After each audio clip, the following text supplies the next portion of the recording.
Krishna, Hare Krishna, Krishna Krishna, Hare Hare, Hare Rama, Hare Rama, Rama Rama, Hare Hare, Hare Hare Krishna, Krishna, Hare Krishna,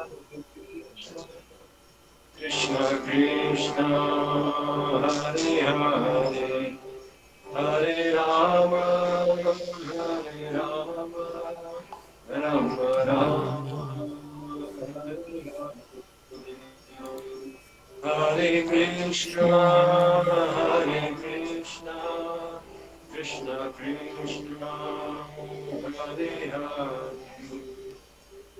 Hare Rama, Hare Rama, Rama Rama, Hare Hare. Hare Hare Krishna, Krishna, Hare Hare Krishna, Krishna, Krishna Hare Krishna, Krishna, Hare Hare Hare, Hare, Hare Hare Rama, Rama, Hare Hare Rama, Rama, Rama Rama Rama, Rama, Hare Hare Hare, Hare, Hare Krishna, Hare Krishna, Krishna Krishna, Hare Hare.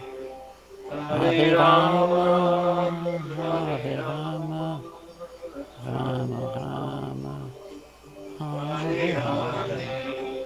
Hare Hare Krishna, Krishna, Hare Hare Krishna, Krishna, Krishna Krishna Krishna, Krishna, Hare Hare, Hare Rama, Hare Rama, Rama Rama Rama, Rama, Hare Hare Hare. Hare, Hare Krishna, Krishna, Hare Krishna, Krishna Krishna, Hare Hare, Hare Rama, Hare Rama, Rama Rama, Hare Hare, Hare Hare Krishna, Krishna, Hare Hare Krishna, Krishna, Krishna Krishna Krishna, Krishna, Hare Hare Hare, Hare, Hare Hare Rama, Rama, Hare Hare Rama, Rama, Hare Rama Rama, Rama, Hare Hare, Hare Krishna, Hare Krishna, Krishna Krishna, Hare Hare. Hare Rama, Hare Rama, Rama Rama, Hare Hare,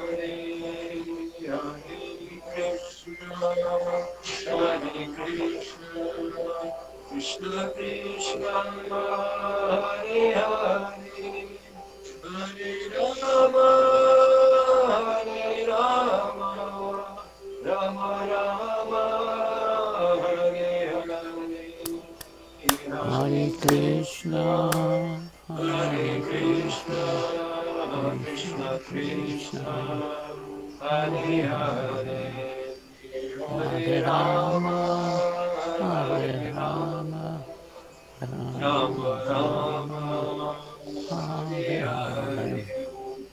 Hare Krishna, Krishna Krishna, Hare Hare, Hare Rama, Rama Rama, Hare Hare.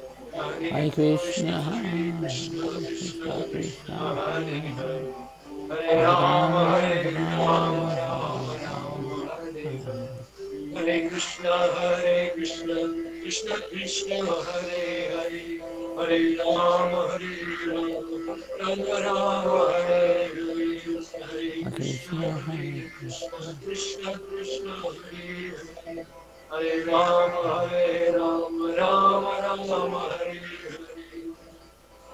Hare Krishna, Hare Krishna, Krishna Krishna, Hare Hare, Hare Rama, Hare Rama, Rama Rama, Hare Hare. Jaya Hare. Prabhupada, Srila Prabhupada, Jaya Prabhupada, Srila Prabhupada, Jaya Jaya Prabhupada, Prabhupada, Jaya Jaya Prabhupada, Prabhupada, Jaya Jaya Prabhupada, Prabhupada, Srila Jaya Prabhupada. Prabhupada. Haribo, Haribo, Haribo, Haribo, Nitago Haribo. Haribo. Jai. Hi. Mahamantra ki jai. Hi. All right, OK, bon, bien, que c'est pas... Pardon? Est-ce qu'il est venu? Non, rien, aucune nouvelle. Mais pourtant, habituellement, il est à l'heure, il est ponctuel, tu sais. Anyway, on peut parler un petit peu entre nous, là, tu sais. Et puis, ben là, c'est sa deuxième interview aujourd'hui? Oui, exactement, c'est ça, ouais. Je sais pas ce qui est passé, là, tu sais. Ouais. Là, je vais juste... Est-ce qu'on pourrait se présenter? Oui, c'est ça que j'allais dire, justement, tu sais. OK, bon, ben moi, c'est après Krita, je m'occupe du site vedaveda.com depuis 1999, puis c'est le plus grand site Hare Krishna en français au monde, OK? Ouais. Et puis, Ramananda, tu peux te présenter, OK? Oui, je me présente Ramananda Roy Das. Mon nom chrétien, c'est Ryan Archibald. Je suis né à Montréal en 80 et j'ai rencontré les dévots de Krishna en 1999 en Dublin, en Irlande. Ah bon. Je voyageais après l'école secondaire et je me promenais sur les rues de Dublin. Et un dévot habillé tout en rose distribuait des livres sur la rue. Et c'est une longue histoire que je vais peut-être garder pour la semaine prochaine.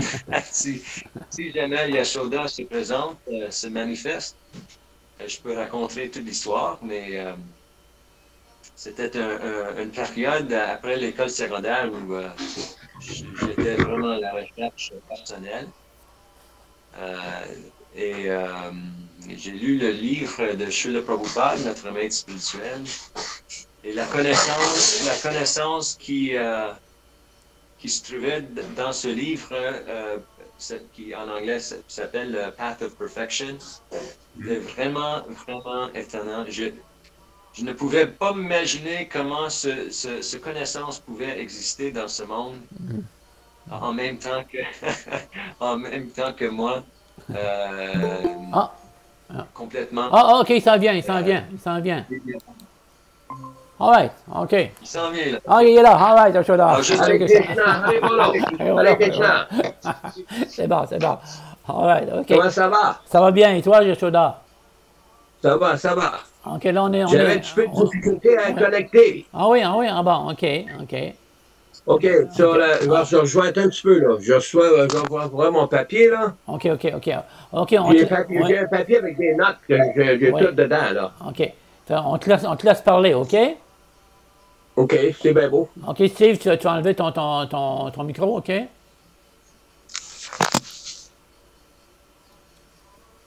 Ouais, c'est bon, on t'écoute, Yashoda. OK. Entends-tu, là? Oui. OK? Oui. Ouais. Vas-y. Quelle est la dernière histoire qu'on avait la semaine passée, là? Bien, un peu, là. Je pense qu'on était à San Francisco avec Jayananda. Ah, je pense que c'est ça, ouais.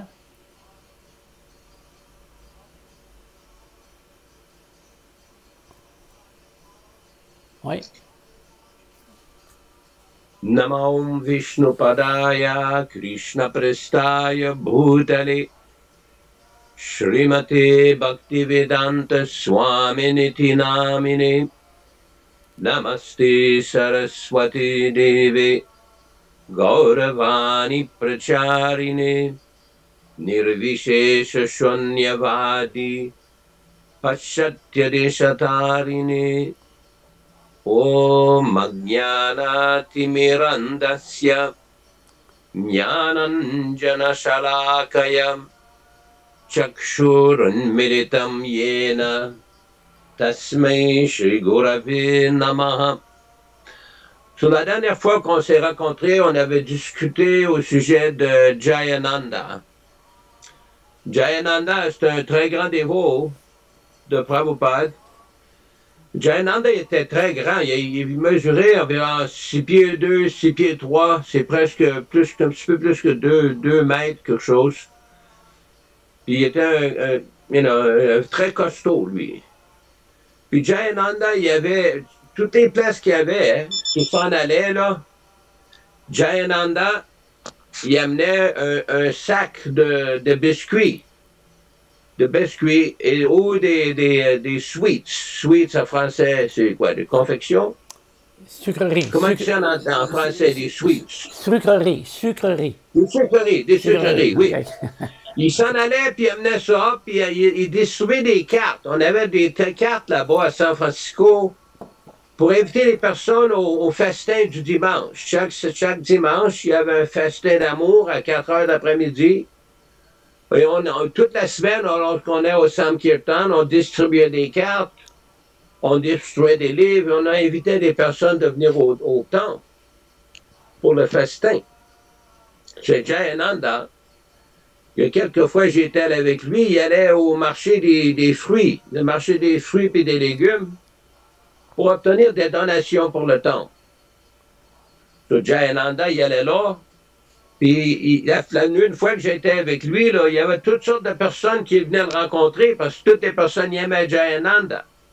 Pas seulement pour les biscuits ou les sucreries, mais il était très un bon ami à toutes les personnes. Puis il obtenait toutes sortes de donations. Il y avait des donations, des bananes, des pommes, des légumes, toutes sortes de choses. On avait une automobile, une van. Comment ça ferait une van? Une van? On l'utilise, une camionnette. Une camionnette. Okay. Puis on remplissait la camionnette avec toutes les donations qu'on obtenait. Et Jayananda, lui, il donnait des cartes, puis il invitait des personnes. Et de temps en temps, plusieurs fois, on voyait des personnes qui venaient au temple, là, qui avaient donné des donations à Jayananda. Une fois, on est allé à Emeryville. Emeryville, c'est près de Berkeley. C'est de l'autre côté de la baie, à San Francisco. So, à Emeryville, il y avait des magasins de... C'est des magasins, c'est pas de retail, c'est wholesale. Wholesale, ça veut dire... C'est en gros, c'est moins cher que là. Si tu es capable au moins d'acheter 1 ou 2 livres de quelque chose, tu t'achètes 100 livres, 125 livres comme ça. On achetait du sucre puis de de la farine. La farine, ça fait du halva et du sucre. Mais des sacs de sucre, ça vient des gros sacs. C'est 120, 110 livres. So, Jayananda, j'étais avec lui, il dit, Yasoda, viens avec moi là, tu peux mettre les sacs sur mon épaule, puis on va amener ça là-dedans. Je regardais les sacs, c'est 100 livres, 110 livres. So, Jayananda, j'ai mis un sac sur une épaule, puis un sac sur 2 épaules. C'est presque 220 livres sur lui. Puis il amenait ça sur la camionnette, puis il met ça dedans. Il dit, on va faire ça pour Krishna. Krishna va aimer ça. Puis une autre fois, on était allé au quartier à San Francisco, sur une place qui s'appelle North Beach, la plage du Nord. C'est un quartier où toutes les... en anglais, ça veut dire Red Light District. Red Light District, ça veut dire où est-ce que les personnes vont venir pas les prostituer, mais des affaires... Est-ce que les bars et les choses de même, là? Non, c'est pas comme ça. Ils vont avoir des danses, des affaires de même, des choses comme ça. OK. Puis lui, il allait au Sankirtan, il amenait encore ses biscuits puis ses sucreries. Puis il approchait les personnes avec un conch shell. Conch shell en anglais, ça veut dire français? Une conque. Une conque. Puis pour obtenir de... On avait quelques dévots qui chantaient avec des cartels de l'Emerdonga. Et Jayananda, il allait dans la foule, puis il demandait des donations, mais il était tellement heureux, lui. Il souriait tout le temps. Lorsqu'il allait au Sankirtan, il souriait tout le temps. Les personnes venaient le voir, puis il donnait un biscuit ou une sucrerie. Et après ça, toutes les personnes, il y a des personnes qui lui donnent un petit peu d'argent, 25 sous, 50 sous, quelque chose, puis il donne une carte ou un petit livre. Parce que dans ce temps-là, en 1970, il y avait quelques gros livres qui avaient commencé. Le livre de Krishna, les 2 volumes du livre de Krishna, c'est venu au mois de juillet de 1970 du Japon, c'est arrivé à Los Angeles. Puis après ça, on avait le nectar de dévotion aussi. Ça, c'est venu au mois d'août de 1970. So, en 1971, lorsque j'étais à San Francisco avec Guru Kripa, on avait plusieurs fois des rencontres avec Jayananda et Keshava. Parce que Keshava et Bhutatma à San Francisco, ils avaient commencé la distribution des gros livres. Parce que dans ISKCON, dans ce temps-là, il y avait seulement la plupart des livres qui avaient été distribués avant le mois de juillet 1970. C'est des petits livres comme les Upanishads ou Easy Journey to Other Planets, Une journée facile aux autres planètes, des petits livres à distribuer. Mais lorsque les livres de Krishna, le livre des enseignements du Seigneur Chaitanya, le Nectar Dévotion, c'était un petit peu des livres qui étaient un petit peu plus gros. Les dévots, ils ne connaissaient pas comment distribuer ça. So, qu'est-ce qui s'est passé? C'est Bhutatma et Keshava avec Sarvabhauma, Premarnava, Yogesh Chandra et Buddhimanta. Ces dévots-là, ils ont commencé à distribuer des gros livres. Il y avait une façon d'être capable d'approcher les personnes, de distribuer un gros livre et d'obtenir des plus grosses donations. Parce que la plupart du temps, les dévots, ils distribuaient des petits Back to Godhead, des Upanishads, des petits livres. Mais les gros livres, c'est une chose entièrement différente. C'est quelque chose entièrement différente de distribuer. Mais lorsqu'ils ont commencé ça, les dévots, ça s'est répandu un petit peu partout dans ISKCON, qu'il y a des dévots qui ont trouvé le truc de distribuer des gros livres. Puis ils enseignaient à d'autres temples. La première chose qu'ils ont commencé, d'enseigner aux dévots à Los Angeles, des dévots à New York, des dévots à Montréal, des autres places. Les dévots commençaient à être capables d'être confortables, à approcher les personnes avec un gros livre et d'être capables de distribuer ça. C'est une technique unique que les dévots ils ont commencé là-bas avec Buddhimanta, Yogesh Chandra, Sarvabhauma, comme ça. C'était très excitant comme ça que les dévots. Lorsque Prabhupada a entendu ça, il était très heureux parce que jusqu'à ce temps-là, là, les dévots, ils avaient distribué des petits Back to Godhead, des Upanishads, ou de temps en temps, le Easy Journey to Other Planets, ou la perfection du yoga. Mais il n'y avait pas de personne qui avait été capable de distribuer des gros livres. C'était une étape unique dans l'histoire d'ISKCON comme ça. C'est très spécial. Très, très spécial. Il y a une autre histoire aussi que en 1970, ça, je vais vous expliquer que j'étais à Los Angeles à Los Angeles en 1970, il y avait l'initiation de Madhudvisa. J'ai fait une description de ça, que lorsque Madhudvisa a pris sannyas, avant d'être sannyas, il était le président du temple à San Francisco. Puis lorsqu'il était le président du temple à San Francisco, lui il était un gros leader de Sankirtan. Il jouait le mridanga, le kartal. Il était un très bon leader de Sankirtan pour chanter et distribuer des livres. Il y avait une chose, aux États-Unis, il y avait une sorte de drama, ça s'appelle Hair. Et dans ce drama, dans des places de démonstration, il y avait quelques personnes qui chantaient Hare Krishna. Sur les dévots, il y allait à l'extérieur du théâtre. Puis il y avait un gros Samkirtan, et Madhudvisa, il avait fait parce qu'il était un bon Samkirtan leader, il y a des fois qu'il amenait 20, 25 dévots, 30 dévots, il y avait un gros Samkirtan en dehors du théâtre. Lorsque Prabhupada écoutait ça, il aimait beaucoup le prêchage que Madhudvisa avait fait. Il a demandé que Madhudvisa devrait venir de San Francisco à Los Angeles, et Prabhupada voulait lui donner sannyas. Sur le jour de la cérémonie du sannyas, il y avait un gros Samkirtan qui était là, et Madhudvisa il est venu s'asseoir en avant de Prabhupada, et son tilak il était pas exactement très clair. Son tilak est a little faint En anglais, ça veut dire... C'était pas trop prononcé. C'était pas tellement clair. So, Prabhupada, il a arrêté le kirtan, il a demandé d'aller porter son tilak, qui était plus très clair pour voir son tilak sur lui. So, il a été mis son tilak, il est revenu, et Prabhupada est très bien content. Puis, il y a eu la grosse cérémonie de sannyas. Et après ça, le sannyas, il y a la cérémonie de sannyas, il y avait un gros kirtan dans le temple.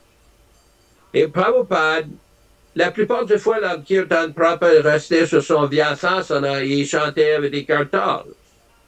Prabhupada, il conduisait le kirtan avec ses kartals. Mais dans ce kirtan-là, Prabhupada est devenu en bas de son vyasasana, dans la foule des dévots. Moi, je pense que j'étais peut-être 5 ou 8 pieds près de là. Puis tous les dévots, ils ont commencé à danser avec Prabhupada. Et Prabhupada avait démontré le Swami Step. Le Swami Step, c'est une façon de danser que Prabhupada a introduit, de mettre les mains en haut dans le Samkirtan et de mettre les bas juste de droite et à gauche et de droite, et le pied droit va sur le pied gauche sur le pied droit. C'est une façon que c'est très, très plaisant de faire ça. Et après quelque temps, Prabhupada a commencé à danser et à sauter en haut, en haut. Mais je regardais ça, c'était presque incroyable. Prabhupada, je pense qu'il était, je ne sais pas exactement quel âge qu'il est, lorsqu'il avait 70 ans, mais il n'était pas jeune. Et Prabhupada, il a commencé à sauter, puis il sautait plus en haut. Et une fois, je regardais ça, Prabhupada, il sautait presque plus haut que nous autres. Ils ont pensé que c'était un pouvoir mystique de Prabhupada. Comment est-ce qu'une personne à son âge est capable de sauter comme ça? C'était incroyable de voir ça.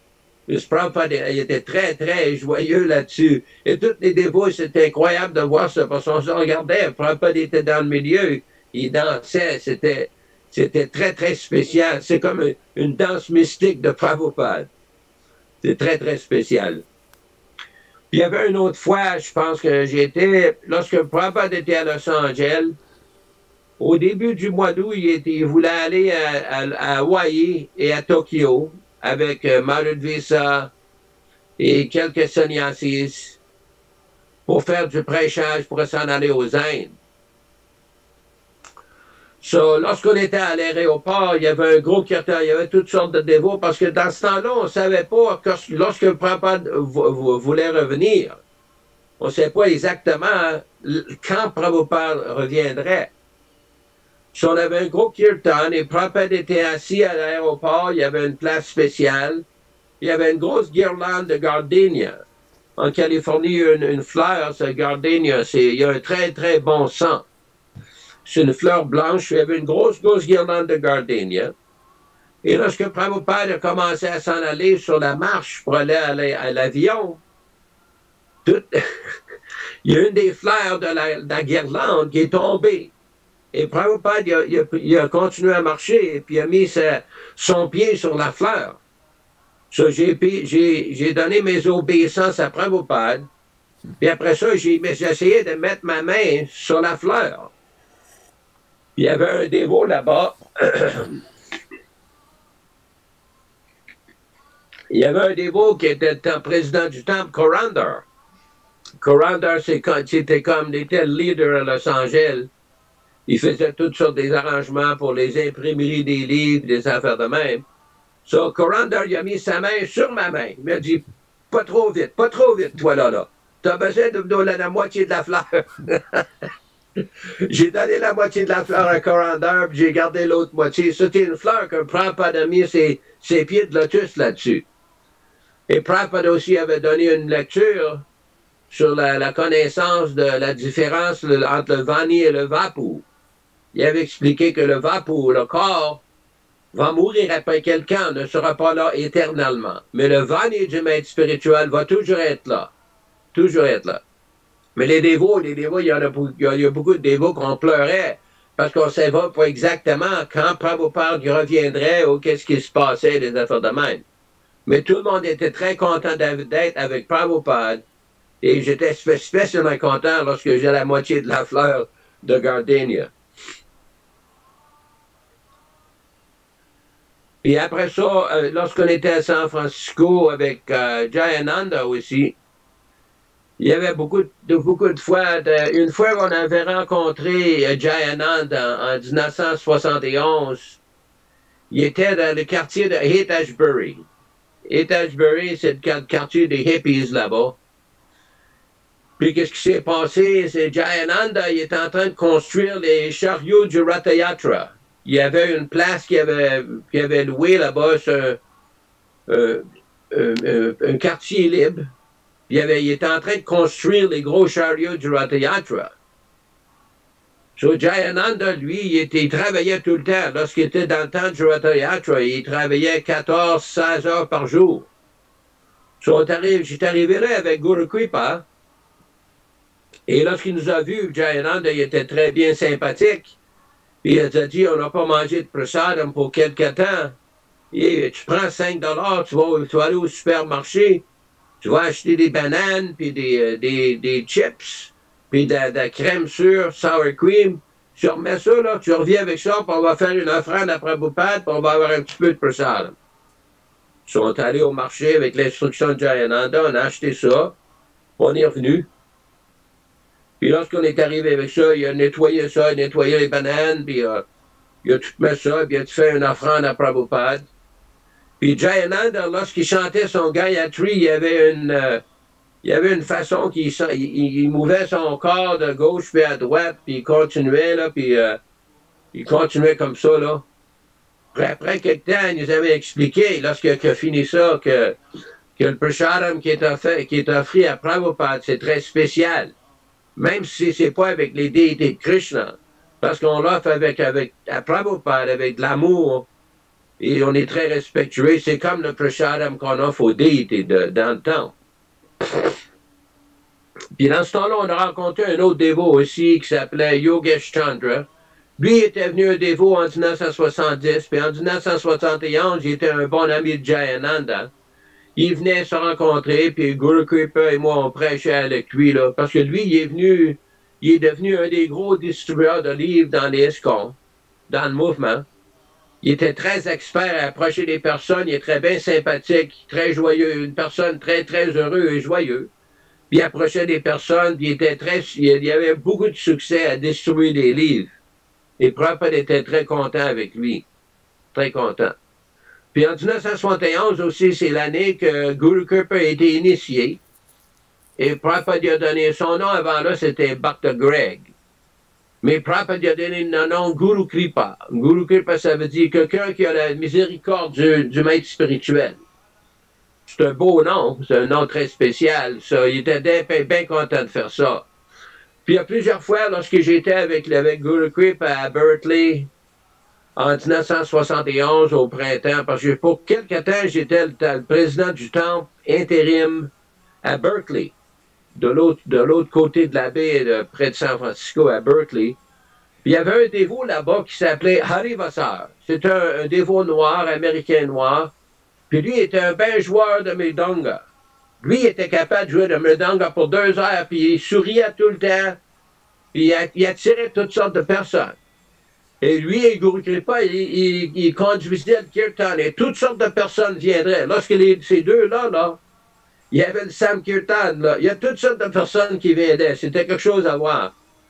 Parce qu'on allait à Berkeley, dans la basse ville, en avant de la Bank of America. La Banque d'Amérique aux États-Unis, c'est une grosse banque. Puis il y avait une place à Berkeley de chanter là-bas. Et lorsque toutes ces personnes s'accumulaient, et Guru Kripa, il donnait une petite lecture, expliquait le verset de Hare Krishna, Hare Nama, Evoke Valam, la signification du chant de Hare Krishna, qu'est-ce que ça veut dire, inviter les personnes au temple comme ça, c'était quelque chose de très spécial, très, très spécial.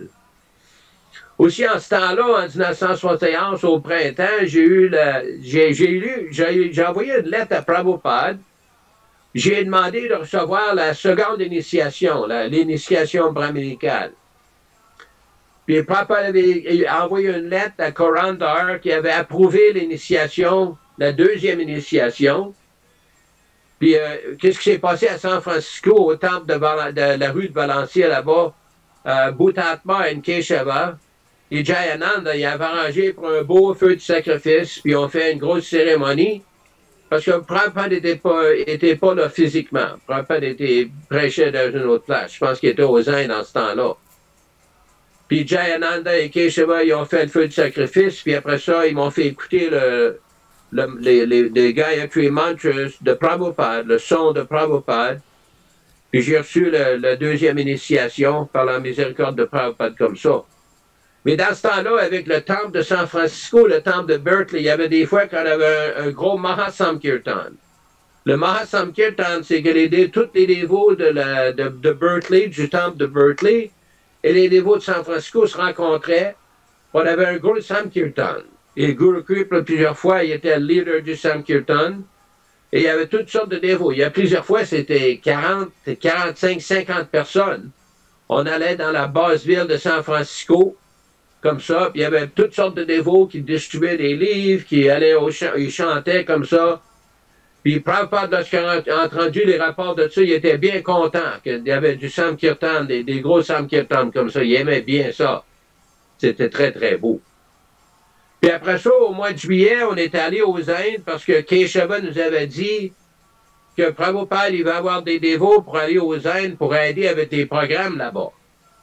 Parce qu'aux Indes, Prabhupada était là, mais au début, aux Indes, il n'y avait pas de gros temples comme San Francisco ou Los Angeles ou New York. Il y avait, ils vivaient dans des dharmshalas ou dans des places qui étaient invitées par des personnes bien sympathiques, des Indiens qui sont devenus des membres à vie. On est arrivé à Bombay au mois de juillet.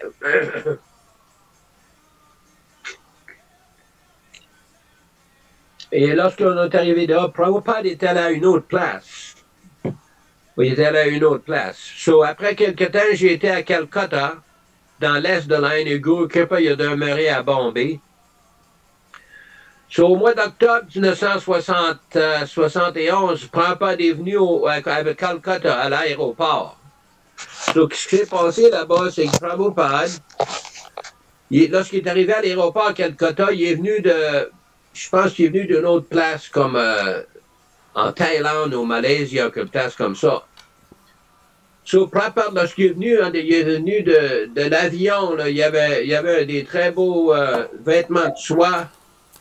Il avait la tête bien rasée, il était très, très, en anglais, on appelle ça effulgent. Effulgent, ça veut dire... Effulgent. Effulgent. Ouais. Effulgent. Et il y avait, le président du temple, dans ce temps-là, il avait invité les frères de Dieu de Prabhupada, des personnes d'Agadiama, de venir recevoir Prabhupada. Parce que c'était une des premières fois que Prabhupada est venu à Calcutta, aux Indes, pour prêcher. Eux autres, ils avaient refusé de rencontrer Prabhupada. Lorsque Prabhupada est arrivé au temple, il a mis tous les dévots ensemble dans sa chambre. Il a expliqué que dans le monde matériel, il y a des fois qu'il y a des personnes qui deviennent envieux oui. ou jaloux. Ouais. Ils deviennent jaloux des succès d'une autre personne. Mais lorsque Prabhupada était au Calcutta, là-bas, il y avait toutes sortes de choses qui s'est passées. Parce que les dévots, ils avaient loué une place, ça s'appelle la rue Albert. Il y avait une très belle place. C'est une bâtisse qui a été construite lorsque les Anglais étaient en charge en 1930, 1940. C'est une belle, belle place. Puis il y avait une grosse véranda là-bas. Parce que Calcutta, le climat est très chaud. C'est très chaud. La plupart du temps, c'est très, très chaud là-bas. Puis en avant du temple, il y avait une grosse... C'était un lac qui était en avant du temple. Il y avait le temple, il y avait la rue, puis de l'autre côté de la rue, il y avait un gros lac. Les dévots, de temps en temps, ils allaient là-bas pour prendre un bain. Puis il y avait une fois que Prabhupada regardait, il y avait des dévots qui prenaient un bain après de prendre prasadam. Parce qu'environ midi et demi, 1 heure, les dévots prenaient le prasadam. Mais après avoir pris le prasadam, les dévots sont allés dans le lac. Lorsque les dévots sont revenus, Prabhupada il a demandé que tous les dévots devaient le rencontrer dans sa chambre, puis il a expliqué, vous ne devez pas prendre un bain après manger, immédiatement après manger, parce que ça va interférer avec la digestion. Prabhupada a expliqué dans les Ayurveda, c'est expliqué que vous devez prendre un bain avant de manger, pas après de manger. Sur les dévots, ils ont reçu des bonnes instructions de Prabhupada là-dessus. C'était très, très, très, très beau. Une autre fois, on était allé dans une marche du matin avec Prabhupada. Chaque matin, Prabhupada allait dans le quartier là-bas, parce que le quartier, lorsqu'on vivait, il y avait beaucoup des personnes qui étaient pas mal riches. Il y était des personnes qui avaient beaucoup d'argent. C'est un quartier de Calcutta que les personnes étaient affluentes. So, une fois, il y avait une femme qui est venue là-bas avec un gros chien. Elle marchait avec un chien. So, Prabhupada a attendu avec la jeune femme est partie, puis après ça, Prabhupada il a commencé à rire. Il a dit, regardez ça. Ça, c'est la façon que la syphilis a été introduite aux Indes. Qu'il y a des femmes qui ont du sexe avec des gros chiens. Ça a été introduit par les Européens aux Indes. Prabhupada, ça, c'est très, très mauvais d'avoir du sexe avec les chiens comme ça. Une autre fois, il y avait un Mohammedan, un musulman, qui avait passé, Prabhupada a fait dire le respect. Et après ce qu'ils ont parti, Prabhupada a expliqué dans le Coran, dans la l'écriture des musulmans, c'est expliqué qu'au début, que de ce moment-là, les personnes doivent arrêter d'avoir du sexe avec leur mère. Là-bas, dans les quartiers que Mohammed, la place où il prêchait, les coutumes ou les mœurs, c'était que les personnes y avaient du sexe avec leur mère. Et Prabhupada, c'est Mohammed, il a arrêté ça. Prabhupada a expliqué ça, on peut comparer la qualification des personnes qui prêchaient ou la qualification que Krishna il a prêché le Bhagavad Gita à Arjuna. C'était de différents niveaux de qualification des personnes, un différent niveau de mœurs sociales. Une autre fois, on avait un dévot là-bas à Calcutta qui s'appelle Repatinandan Swami. Lui, c'était un gros Sankirtan leader et un gros prêcheur. Puis on est allé dans la chambre de Prabhupada une fois, lui, j'étais là, puis Sank Bhavananda était là, il y avait toutes sortes de dévots qui étaient là, puis il voulait qu'il demande à Prabhupada, les dévots m'ont demandé, demande à Prabhupada, c'est quoi la conclusion de Prabhupada sur la situation d'aller à la Lune, si les scientifiques sont vraiment allés à la Lune. So, j'ai demandé à Prabhupada, j'ai dit, Prabhupada, il y a beaucoup de dévots qui veulent savoir quelle est votre conclusion si les scientifiques modernes ont vraiment été à la Lune. Et Prabhupada a commencé, il a dit que dans mon opinion, ils ne sont pas capables d'aller là-bas.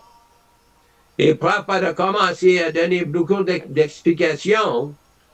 Il a donné les explications du Bhagavad Gita. Dans le Bhagavad Gita, dans le chapitre 7, il y a une place, ils disent Devan Devavrato Yajyanti Mad Bhakta Yanti Apimam. Krishna explique que ceux qui adorent les demi-dieux vont dans les planètes des demi-dieux et ceux qui adorent Krishna vont dans la planète de Krishna. Et Prabhupada a expliqué que même Ravana, le démon Ravana, il a essayé d'aller dans les planètes, dans des formes mécaniques. Il dit, mais c'est pas possible d'achever ça comme ça. C'est pas possible d'aller d'une autre planète dans des instruments mécaniques, dans des avions, des choses comme ça. C'est dans les Védas, il explique que si quelqu'un veut aller dans une autre planète, ils doivent faire des austérités et adorer la déité, comme dans la Lune, c'est Chandra, le demi-dieu Chandra. Ils doivent faire des sacrifices à Chandra d'adoration, et ça, c'est la façon d'être capable de transférer d'une autre planète. Mais c'est pas facile avec des arrangements mécaniques. So, après ça, Prabhupada a donné une quotation du Brahma Samhita. Yasya Prabhavato Jagadanda Koti.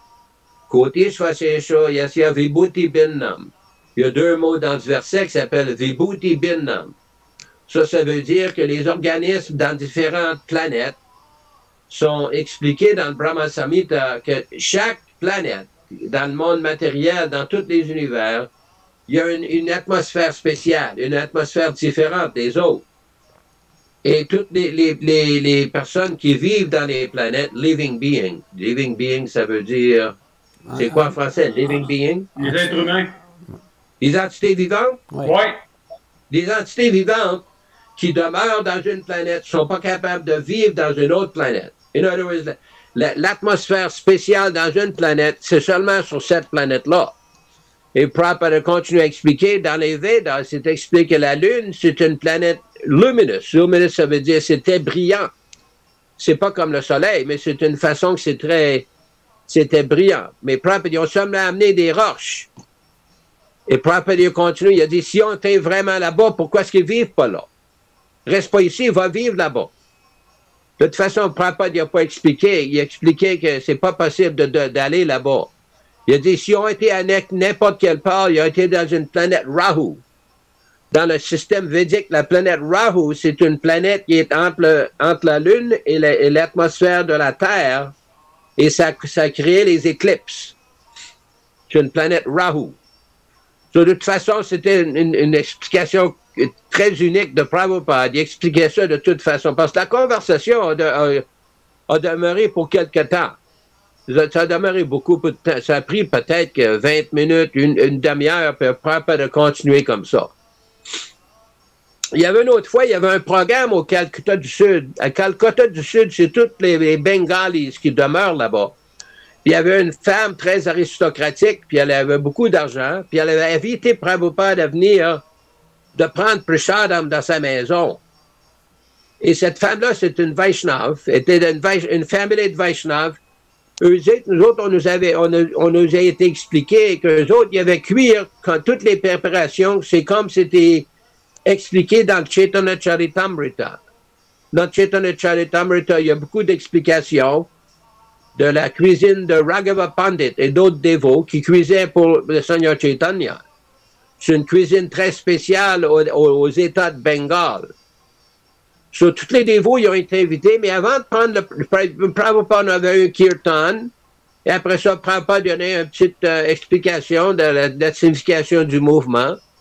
Et lorsque le temps de venir de prendre le prasadam, Prabhupada avait dit que vous allez prendre votre temps, là, ne mangez pas trop vite. Parce que les dévots, dans ce temps-là, on était habitués de prendre beaucoup, une grosse... Il y avait quelques préparations, puis on avait tout mettre ça là-dessus. On prenait du riz, puis du dal, puis des légumes, puis, mais les autres, ils avaient fait presque 80 ou 90 préparations. Et Prabhupada expliquer aux dévots, vous devez prendre votre temps, ils vont vous mettre du riz, puis ils vont vous amener des préparations, un petit peu. Si vous l'aimez, si vous en voulez plus, il vous en va donner plus. Sur les dévots, ils ont commencé, il y avait différentes sortes de riz, différentes sortes de légumes, des samosas, des kachuris, des puris, des chapatis, toutes sortes de préparations. C'était très unique. Je pense qu'il y avait au moins 12 ou 15 différentes sortes de légumes, 10 ou 13 différentes sortes de riz. Puis après ça, lorsqu'ils ont arrêté ça, là, ils ont commencé à distribuer des sucreries. Parce qu'au Bengale, ils sont très experts à manufacturer des sucreries, comme des rasgullas, des sandesh, toutes sortes de choses comme ça. Et Prabhupada a dit, vous prenez votre temps, là, il y a encore au moins 20-25 préparations, comme du halva, du riz sucré, des samosas, des samosas sucrés, puis toutes sortes de, des rasgullas, des sandesh. So, lorsqu'il est arrivé à prendre des rasgullas, eux autres, parce qu'au Bengale, de toutes les personnes aux Indes, les Bengalis sont les plus experts à manufacturer des sucreries. Les rasgullas, c'est une sucrerie blanche, c'est fait avec un petit peu du fromage, puis c'est sucré dans de l'eau sucrée. C'est mis dans du liquide sucré. So, lorsque Prabhupada a pris la rasgulla, il a pris la rasgulla, puis il a squeeze. Squeeze, ça veut dire... Pressé. Hein? Pressé. Il a pressé toute l'eau sucrée en dehors du rasgulla, puis il a mis la rasgulla, puis il l'a envoyé en air, puis ça est revenu dans sa bouche. Mais les dévots, ils pensaient qu'on va faire ça comme Prabhupada. Il y a des dévots qui prenaient la rasgulla et les mettaient en air. Mais les dévots, ils n'étaient pas experts comme Prabhupada. Il y a plusieurs fois que ça allait dans la face, ça allait sur les épaules, ça allait sur la poitrine comme ça. Le Prabhupada a déjà dit, essayez pas d'imiter, ça ne marchera pas comme ça. Vous êtes mieux simplement d'apprendre, mais tirer directement dans votre bouche. Puis après ça, c'était un très beau programme. Prabhupada est très content. Et cette madame, cette Vaishnavi, avait donné une belle donation à Prabhupada, comme ça. Il y avait un gros parc au sud de Calcutta qui s'appelait Deshapriya Park. C'était un gros parc là-bas.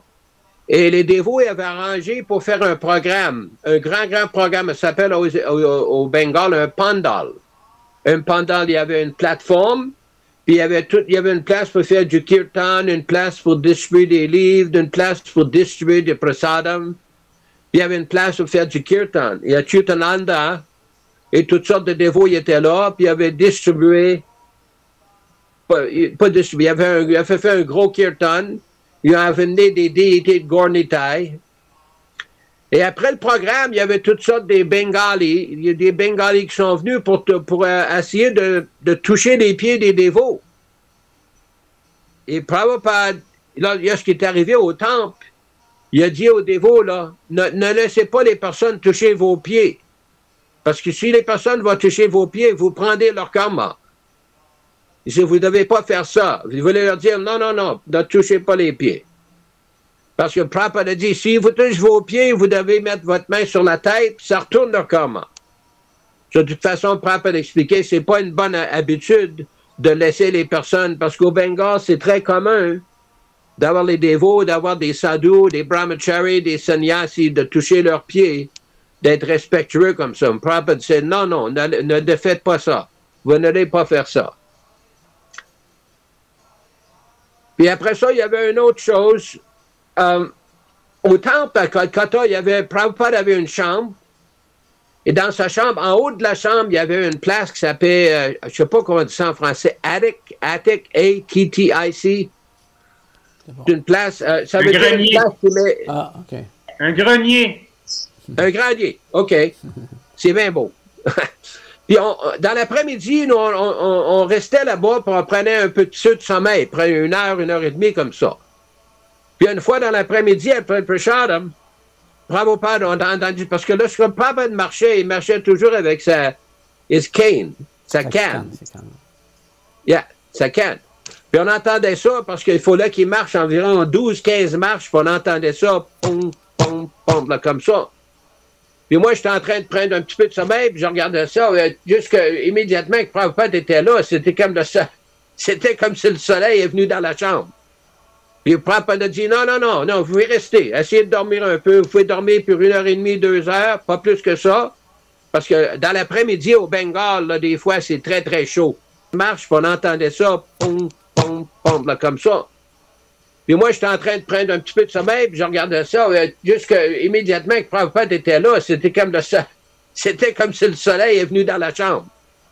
Puis ce qui se passait là, avec tous les dévots, parce que dans la fin d'après-midi, les dévots y allaient à des places de Calcutta pour faire des membres de vie, pour distribuer des livres comme ça.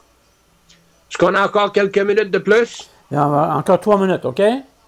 3 minutes, c'est bien beau. Okay. C'est bien beau. OK. So, de toute façon, des choses comme ça, des expériences à Prabhupada, c'était très spécial. Puis il y avait une fois, j'ai été voir Prabhupada, il y avait un dévot qui s'appelle Biharilal Swami. Biharilal, c'était un dévot qui était avec Siddha Swarup à Hawaï. Puis Prabhupada il avait donné sannyas à lui pour aller en Chine. Prabhupada il avait demandé d'aller en Chine. Celui, c'est un dévot, je ne sais pas si c'était canadien ou quelque chose comme ça, ou de l'Australie. Il m'avait demandé, toi, tu es Canadien, tu veux venir avec nous autres? Est-ce que tu es capable de venir avec moi? On va aller en Chine, puis on va essayer d'aller là-bas. Puis j'ai été voir Prabhupada, j'ai dit, Prabhupada, j'ai un passeport canadien, est-ce que vous êtes capable de me donner sannyas? Puis je vais aller en Chine pour vous autres, on va essayer de développer ça là-bas. Prabhupada me regardait très sérieux et dit, est-ce que tu chantes tes tours chaque jour? Je dis, oui, Prabhupada, je chante 25 tours chaque jour.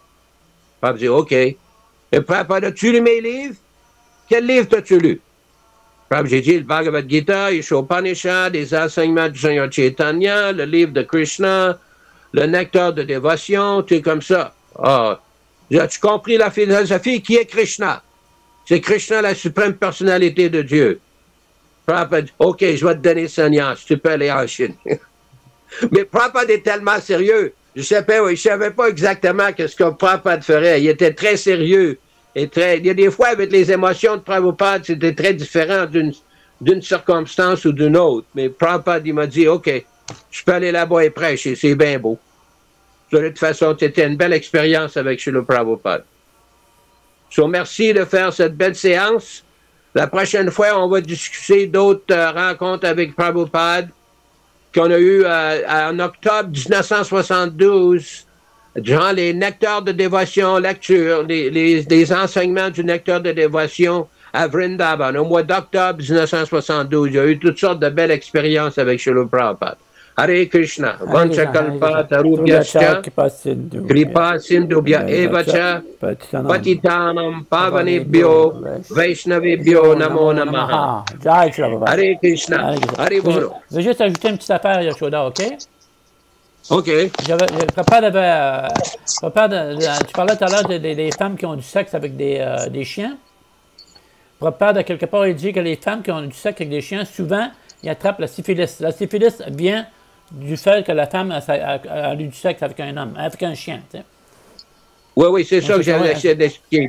Ils ont développé la syphilis, c'est ça. Exactement, c'est ça. All right. OK, ça fait qu'on se revoit dans 2 semaines avec Yashoda, la semaine prochaine avec Ramananda. OK? OK, Hare Krishna, Hare Bolo. Hare Bolo, Hare Krishna. Au plaisir, à bientôt. Hare Krishna, Hare Krishna. All right, Hare Krishna.